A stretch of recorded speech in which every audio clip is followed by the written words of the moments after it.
Hi hello I'm doctor Niloufer అండి.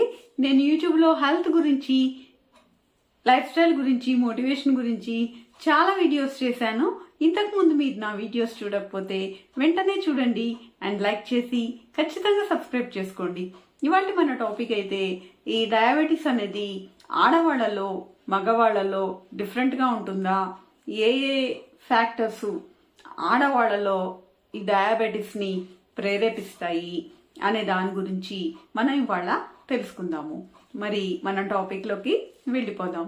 మామూలుగా ఏంటంటే ఆడవాళ్లలో మగవాళ్లలో ఇద్దరిలో కూడా డయాబెటీస్ అనేది కనబడుతున్నా ఈ ఆడవాళ్లలో ఈ డయాబెటీస్ని కలుగజేసే విధానాలు కొంచెం డిఫరెంట్గా ఉంటాయన్నమాట. అవేంటంటే మామూలుగా ఆడవాళ్లలో కొంతమందికి పీసీఓడి అనేది సమస్య ఉంటుంది. పీసీఓడి అనే సమస్య ఉంటుంది. దానివల్ల కానీ, లేకపోతే గర్భధారణ సమయంలో, లేకపోతే గర్భధారణలో వచ్చే డయాబెటీస్ వల్ల, లేకపోతే మెనోపాస్లో కొన్ని సమస్యలు వస్తాయన్నమాట. వాళ్ళకి కొలెస్ట్రాల్ అపక్రమతలు ఉండటము, తర్వాత కొరోనరీ దమనల వ్యాధి ఎక్కువగా రావటము, ఇలాగా మెనోపాస్లో హార్మోన్ల అసమతుల్యత వల్ల వాళ్ళకి వచ్చే సమస్యల వల్ల కూడా ఈ డయాబెటీస్ అనేది కనబడుతుంది. అంతేకాకుండా వాళ్ళకి ఎక్కువ మానసిక ఒత్తిడి, డిప్రెషను ఇలాంటివి కూడా ఎక్కువగా ఉంటాయి. కాబట్టి డయాబెటీస్ రావడానికి అవకాశాలు ఎక్కువగా ఉంటాయి. ఒక్కోసారి ఏంటంటే వాళ్ళకి ఈ గర్భం ధరించినప్పుడు పెద్ద బిడ్డ పుట్టడం, అంటే 3.5 కేజీల నుంచి 4 కేజీల బరువున్న బిడ్డ పుట్టినప్పుడు వాళ్ళకి భవిష్యత్తులో ఈ డయాబెటీస్ వచ్చే అవకాశము పెరుగుతుంది.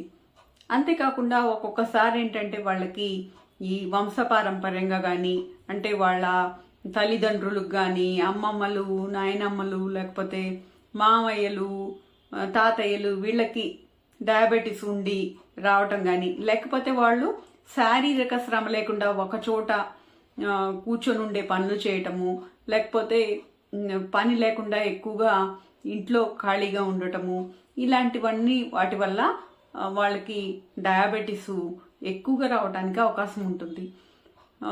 ఒక్కొక్కసారి డయాబెటీస్తో పాటు హై బీపీ కూడా ఉండటం వల్ల కూడా వాళ్ళకి కొన్ని సమస్యలు వస్తాయి.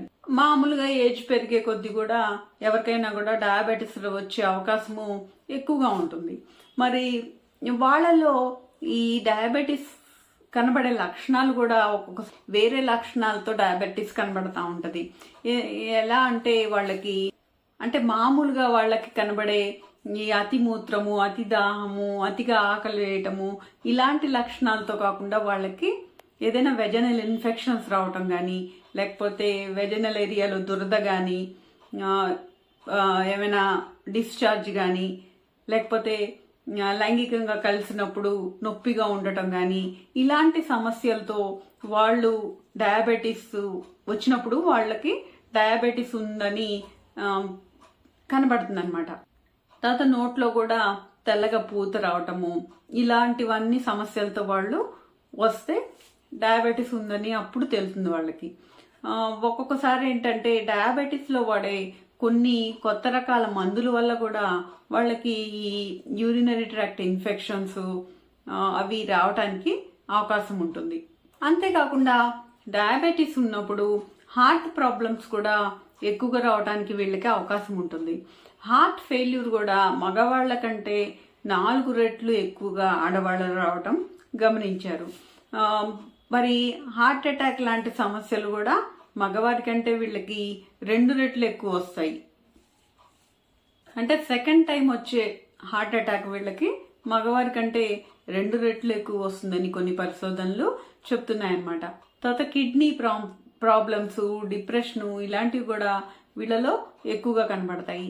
తర్వాత వీళ్ళేంటంటే వాళ్ళ మీద శ్రద్ధ ఎక్కువ తీసుకోకపోవటము, పని ఒత్తిడి, తర్వాత పిల్లల గురించి, కుటుంబం గురించి ఎక్కువ ఆలోచించుతా వాళ్ళ గురించి వాళ్ళు శ్రద్ధ తీసుకోపోవటం వల్ల వీళ్ళకి డయాబెటీస్లో వచ్చే కాంప్లికేషన్స్ కూడా మగవాళ్ళ కంటే ఆడవాళ్ళకే ఎక్కువగా వస్తున్నాయని పరిశోధనలు చెప్తున్నాయి.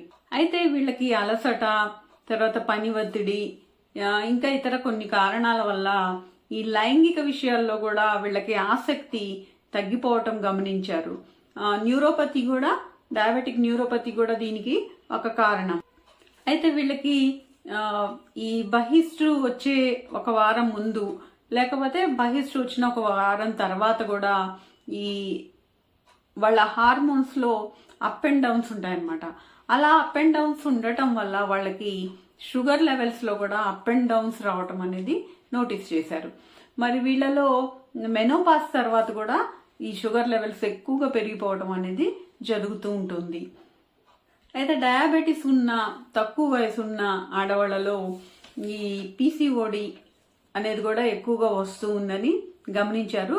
ఒక్కొక్కసారి పీసీఓడి ఉన్న ఆడపిల్లలకి ఫ్యూచర్లో ఈ డయాబెటీస్ వస్తుందని కూడా గమనించారు.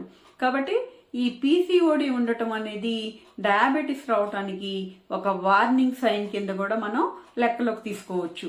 అయితే ఈ ప్రెగ్నెన్సీ అనేది, గర్భధారణ అనేది కూడా ఆడవాళ్లలో ఒక షుగర్ని కలిగించే పరిస్థితిని కల్పిస్తుంది అనమాట. ఎలాగంటే వాళ్ళలో ఆ టైంలో ఇన్సులిన్ రెసిస్టెన్స్ అనేది ఎక్కువగా ఉండటము, తర్వాత ఎక్కువగా ఇన్సులిన్ తయారయ్యి హైపర్ ఇన్సులినిమియా అనే పరిస్థితి రావటము, తర్వాత గ్లూకోజ్ జీవక్రియల్లో కొన్ని అపక్రమతలు జరగటము, తర్వాత వాళ్ళలో ట్రైగ్లిజరైడ్ అనే చెడు కొవ్వు కూడా ప్రెగ్నెన్సీ టైంలో పెరగటము, వీటన్నిటి వల్ల కూడా వాళ్ళకి డయాబెటీస్ వచ్చే అవకాశము పెరుగుతుందన్నమాట ప్రెగ్నెన్సీ వల్ల. అంతేకాకుండా అంతకుముందు నుంచి వాళ్ళలో గనక, అంటే ప్రెగ్నెన్సీ టైం కంటే ముందు నుంచి ఆడవాళ్లలో షుగర్ ఉంటే గనక వాళ్ళకి ప్రెగ్నెన్సీ టైంలో చాలా కాంప్లికేషన్స్ రావటము, పిల్లలు ఏంటంటే పిల్లల్లో ఎదుగుదల లేకపోవటము, పిల్లలు అవయవ లోపాలతో పుట్టటము, లేకపోతే బిడ్డ చనిపోయి పుట్టటము, ఇలాంటివన్నీ కూడా నోటీస్ చేశారు. దాంతోపాటు వాళ్ళకి ఒకవేళ బీపీ కూడా ఉంటే గుర్రపోతం లాంటి సమస్యలు రావటము, డెలివరీ కష్టం అవ్వటము, బిడ్డ పెద్ద సైజులో పుట్టడము, పుట్టిన బిడ్డలో లోపాలు రావటము, తర్వాత ఆర్డిఎస్ అని రెస్పిరేటరీ డిస్ట్రెస్ సిండ్రోమ్ అంటారు అనమాట, అలాంటి సమస్యలు రావటం బిడ్డలో, ఇలాంటివన్నీ కూడా జరుగుతాయి అన్నమాట. కాబట్టి ఆడవాళ్ళకి మగవాళ్ళ కంటే ఈ డయాబెటీస్ విషయంలో చాలా రకాలైన ఇబ్బందులు ఉంటాయి. వాళ్ళు చాలా రకాలైన జాగ్రత్తలు కూడా తీసుకోవాల్సి ఉంటుంది అనమాట. మరి ఇదండి ఆడవాళ్ళకి మగవాళ్ళకి డయాబెటీస్ విషయంలో ఏం తేడాలు ఉంటాయి, ఎలాంటి సమస్యలు ఆడవాళ్ళకి ఎక్కువగా ఉంటాయి అనే దాని గురించి. మరి మీకు ఈ టాపిక్ నచ్చితే వెంటనే లైక్ చేసి షేర్ చేయండి. ఏమైనా డౌట్స్ ఉంటే కామెంట్ రూపంలో తెలియజేయండి. అండ్ సబ్స్క్రైబ్ చేసుకుని నోటిఫికేషన్ ఆన్ చేసుకుంటే ఇలాంటి మరిన్ని మంచి వీడియోస్ మీరు చూడగలుగుతారు. And thank you for watching. మరొక వీడియోలో మళ్ళీ కలుద్దాం.